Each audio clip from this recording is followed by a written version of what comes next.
ভিনির গোল, ডাগআউটে বসা নেইমারের উদযাপন। শুধু কি তাই, জয়ের পর সবার আগে ভিনিসিয়াস জুনিয়র জড়িয়ে ধরলেন নেইমারকে। ম্যাথিউস কুনা থেকে তরুণ এনরিক, সবার কাছে ভালোবাসার মধ্যমণি ওই একজন নেইমার জুনিয়র। খেলোয়াড় সহ কোচ আনচেলত্তি পুরো দল চাই একজন নেইমারের জন্য লড়ছে।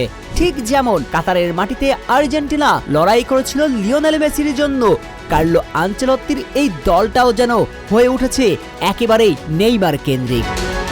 শুধু কি তাই, নেইমারকে ঘিরে কি সব দুর্দান্ত পরিকল্পনা সাজিয়ে চলছেন ব্রাজিল বস।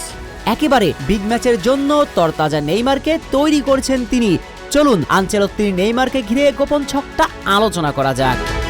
ব্রাজিলের গ্রুপ পর্বের টানা 2 ম্যাচ ইনজুরির অজুহাতে মাঠের বাইরে এনজেটেন। তৃতীয় ম্যাচে একাদশে শুরু করার কথা নেইমারের, তখনই কার্লো আনচেলত্তি হাঁটলেন উল্টো রথে। ম্যাচে ঘড়ির কাঁটা যখন শেষের দিকে, তখন নেইমারকে মাঠে আনলেন। মূলত আনচেলত্তির নেইমারকে ঘিরে এটা একটা পরিকল্পনার অংশ। আনচেলত্তি চেয়েছেন গ্রুপ পর্বের ম্যাচগুলোতে নেইমারকে ছাড়া জিতে নিতে। যতটা সম্ভব নেইমারকে বিশ্রামে রেখে নকআউট স্টেজের ম্যাচগুলোতে ফুল ফিট পাওয়া যায়। তবে নকআউট স্টেজ শুরু হবার আগে প্রিয় শিষ্য যেন আত্মবিশ্বাসী থাকে, তাই ম্যাচের শেষের দিকে প্লেইং টাইম দিয়েছেন।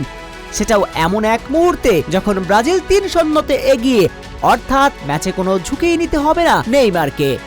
আর আনচেলত্তি তার পরিকল্পনাতেও শতভাগ সফল। শেষের দিকে যতটুকু মাঠে ছিলেন সান্তোস তারকা আলো ছড়িয়েছেন পায়ের জাদুতে।